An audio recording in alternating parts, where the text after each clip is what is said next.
Baik teman-teman, jangan lupa like, komen, dan subscribe di YouTube channel kami Wir Official agar kami bisa semangat membuat konten-konten menarik berikutnya. Thank you, Sarai.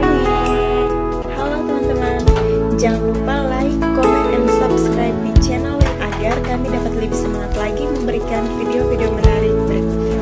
Terima kasih. Halo teman-teman, jangan lupa like, komen, dan subscribe di YouTube channel kami Official agar kami bisa semangat membuat konten-konten menarik berikutnya.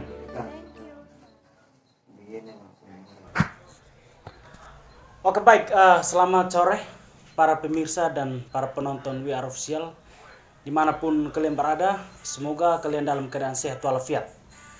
Dan pada kesempatan ini saya berkunjung ke Sekretariat Permai Cabang Kupang dan bertemu dengan Pak Ketua Permai Cabang Kupang untuk mewawancarai terkait dengan pengalaman Pak Ketua selama di kampus atau selama menjadi mahasiswa aktif di Kupang, dan juga pengalaman mengenai dengan organisasi, bagaimana proses perjalanannya sehingga sampai dengan hari ini beliau menjadi Ketua Permai Cabang Kupang, dan juga apa-apa saja yang dilakukan Permai Cabang Kupang selama Permai Cabang Kupang ini didirikan atau dibentuk di Kota Kupang ini.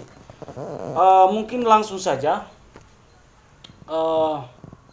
saya akan tanyakan kepada Pak Ketua, tetapi sebelumnya saya minta Pak Ketua untuk memperkenalkan nama kepada para penonton di luar sana supaya mereka lebih kenal Ketua secara mendalam lagi. Selamat sore Pak Ketua. Selamat sore. Bagaimana dengan kabarnya hari ini? Kabar ya, puji Tuhan sehat. Oke baik, Pak Ketua coba perkenalkan nama kepada para pemirsa di sana supaya mereka lebih kenal Pak Ketua lebih dalam. Baik, terima kasih. Selamat sore untuk saudara Remiliki. Selamat sore. Dan selamat sore untuk pemirsa dimanapun Anda berada. Terima kasih atas kesempatan yang diberikan, dan terima kasih juga atas kunjungannya pada sore hari ini. Nama lengkap saya Fridianus Manuel, biasa disapa Fritz. Saya berasal dari Amfuang Timur di Desa Natinanu Selatan, Kabupaten Kupang.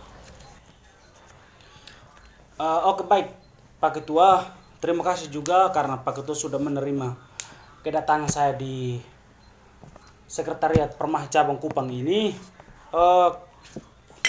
Seperti yang tadi saya jelaskan di awal, jadi Pak Ketua, kenapa tujuan saya datang untuk mewawancarai Pak Ketua? Karena saya melihat bahwa Pak Ketua juga sebagai seorang sosok yang menginspirasi anak-anak muda atau mahasiswa khususnya dari Amfuang Timur atau Kabupaten Kupang, dan juga mahasiswa-mahasiswa yang ada di Kota Kupang juga.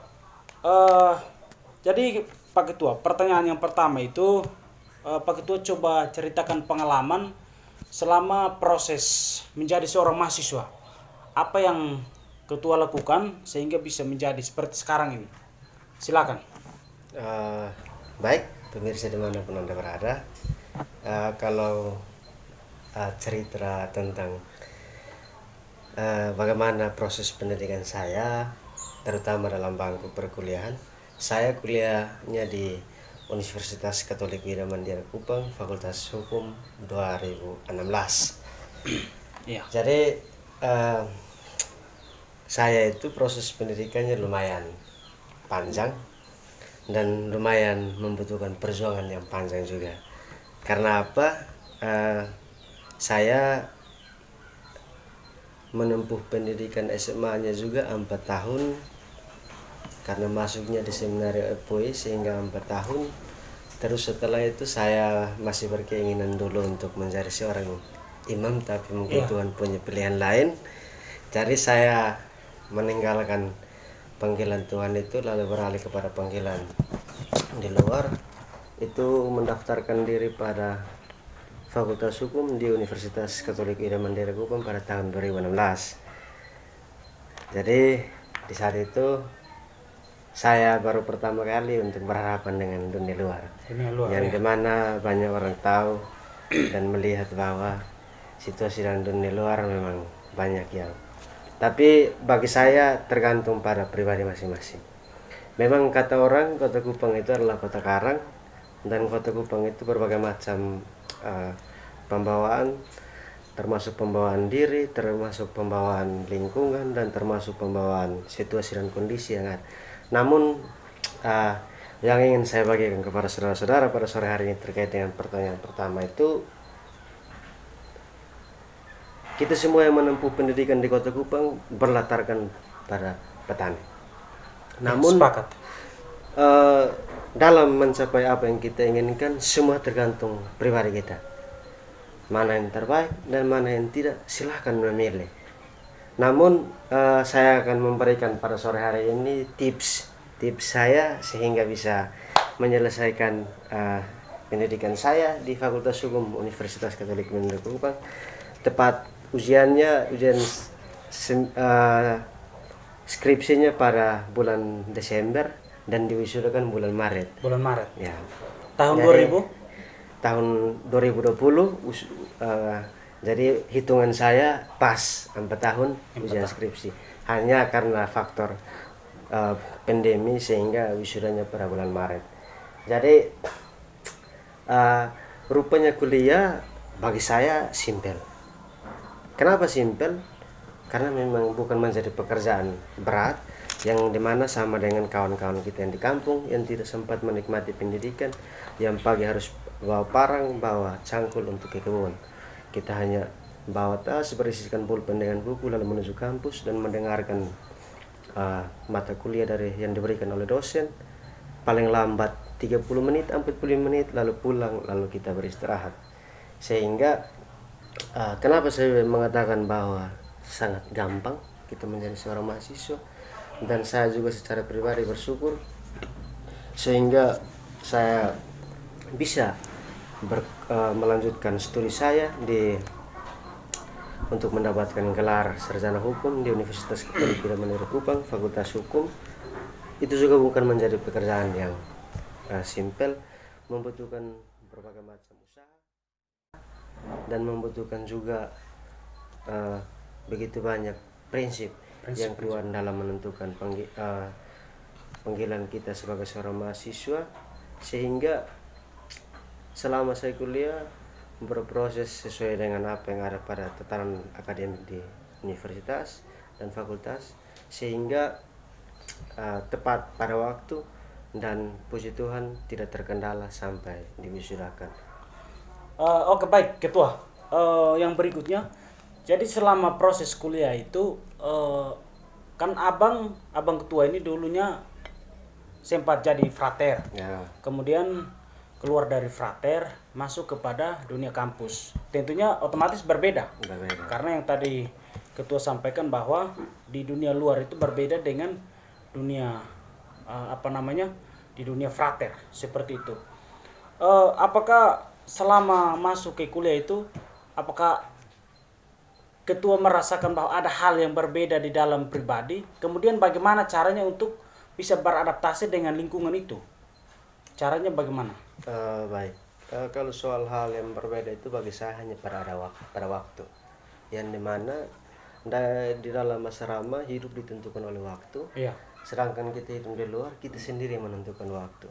Sehingga setelah saya tinggalkan itu lalu beralih kepada ini, saya konsisten menggunakan itu, yakni bahwa saya sendiri yang memilih untuk keluar, berarti saya sendiri juga harus menentukan hidup saya, dan saya sendiri juga harus menentukan waktu saya untuk hidup saya. Sehingga ya puji Tuhan waktu saya juga tidak begitu banyak terbuang-buang dan tidak sia-sia, dan saya berjalan apa adanya. Sehingga bagi saya hanya yang menjadi masalahnya hidup di luar hanya soal beradaptasi dengan lingkungan. Jadi kita harus pintar-pintar untuk beradaptasi, karena tentunya tidak sama dengan dunia sebelumnya. Baik, yang berikut, selama abang belajar di dunia kampus, karena tadi ketua juga sempat bilang bahwa kuliahnya itu habis tepat waktu, yaitu 4 tahun. 4 tahun abang diwisudakan di kampus Undina, kampus Unika. Minta maaf, di kampus Unika. Jadi proses belajarnya seperti apa sehingga ketua sudah punya prinsip bahwa selama saya kuliah di Undana, selama saya kuliah di Unika itu saya akan wisuda tepat waktu. Pas 4 tahun itu sudah harus selesai. Jadi selama proses belajarnya bagaimana sehingga bisa seperti itu? Baik saudara dan pemirsa dimanapun berada, antara hidup di dalam asrama dengan di luar tentunya berbeda. Yang dimana hidup di dalam asrama itu banyak orang, dan di luar ada yang banyak, ada yang sendiri. Sehingga ketika saya keluar, saya menentukan hidup saya bahwa hidup harus tetap banyak orang. Supaya apa? Kita saling mengingatkan dan saling menegur dengan tujuan dalam proses penyelesaian pendidikan. Sehingga ketika saya keluar, saya mulai mendaftarkan diri. Lalu dalam proses selanjutnya, setelah saya pikir-pikir, wah rupanya hanya kalau mau kuliah bagi saya kurang. Sehingga saya harus mencari tempat untuk lebih belajar lagi, karena tentunya saya sekarang pada dunia luar yang dimana harus bertemu dan bertatap muka dengan situasi dan kondisi yang berbeda dalam terutama dengan masyarakat. Sehingga tahun 2016 saya daftar di Fakultas Hukum Universitas Katolik Widya Mandira Kupang, dan pada tahun itu juga kebetulan ada orang yang mengirimkan formulir ke kampus Unika, terutama ke Fakultas Hukum, untuk pembukaan penerimaan anggota baru dalam salah satu organisasi, yakni Perhimpunan Mahasiswa Hukum. Setelah kami mendapatkan itu, saya mengajak salah satu kawan saya dari Belu juga. Jadi angkatan kami yang daftar di Unika untuk Fakultas Hukum hanya kami 2 yang waktu itu mendaftarkan diri di Permahit Cabang Kupang untuk menjadi anggota di Perhimpunan Mahasiswa Hukum Cabang Kupang. Sehingga dan waktu itu juga kami 2 siap menerima konsekuensi seperti apa, karena memang kami juga punya niat untuk belajar di sana. Jadi karena kami merasa bahwa kalau hanya belajar teori dan praktek kurang berarti sia-sia. Sehingga waktu itu kami langsung sambil mendaftarkan diri di kampus, dan kami juga mendaftarkan diri di Perhimpunan Mahasiswa Cabang Kupang. Mungkin pertanyaan tadi yang saya sampaikan ke abang itu mungkin belum menjawab. Jadi tipsnya apa sehingga kita kuliah itu bisa tepat waktu 4 tahun? Karena tidak semua orang bisa masuk ke perguruan tinggi atau universitas atau kampus kemudian wisudanya tepat 4 tahun. Jadi tips-tips yang abang selama ini pegang itu apa? Bisa bagikan kepada. Tips saya itu mungkin yang pertama itu soal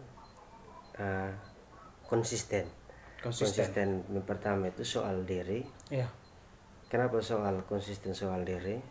Karena bagi saya kalau kita bisa mengatur diri sendiri berarti bisa mengatur orang lain. Kalau kita tepati waktu berarti waktu juga tidak bisa mencederai kita atau mencelakakan kita. Sehingga itu tips pertama. Terus yang tips kedua, harus berbuka diri. Pandai bergaul dengan orang, yang dimana kita ketemu dengan banyak orang, mana yang baik diambil, mana yang tidak. Tidak perlu buang pada saat itu, terima saja. Kalau memang hati terima ya terima, jika tidak ya tidak. Terus yang berikut, harus menjadi seorang mahasiswa harus punya juga buku referensi yang dimana kampus memberikan catatan untuk perlu dibeli karena kalau mau harap HP agak rumit karena jaringan Kota Kupang one. Jadi kalau saran saya lebih bagus beli buku referensi supaya ketika tidak ada waktu yang kosong baca bisa baca-baca. Jadi ada 3 tips. Terus yang terakhir harus ora et labora, berdoa dan bekerja. Bekerja. Oke baik, itulah tipsnya. Kemudian ini sekarang kita masuk kepada pengalaman Abang Frit atau Ketua Permai ini selama proses di dunia organisasi. Coba Abang ceritakan bagaimana proses perjalanan awal masuk ke organisasi sehingga sampai dengan saat ini Abang bisa menduduki jabatan sebagai Ketua Permai Cabang Kupang periode 2020 sampai 2022 ini. Jadi proses awalnya seperti apa? Apakah mungkin sebelum masuk ke Permai ada organisasi lain lagi atau seperti apa? Silakan Abang ceritakan.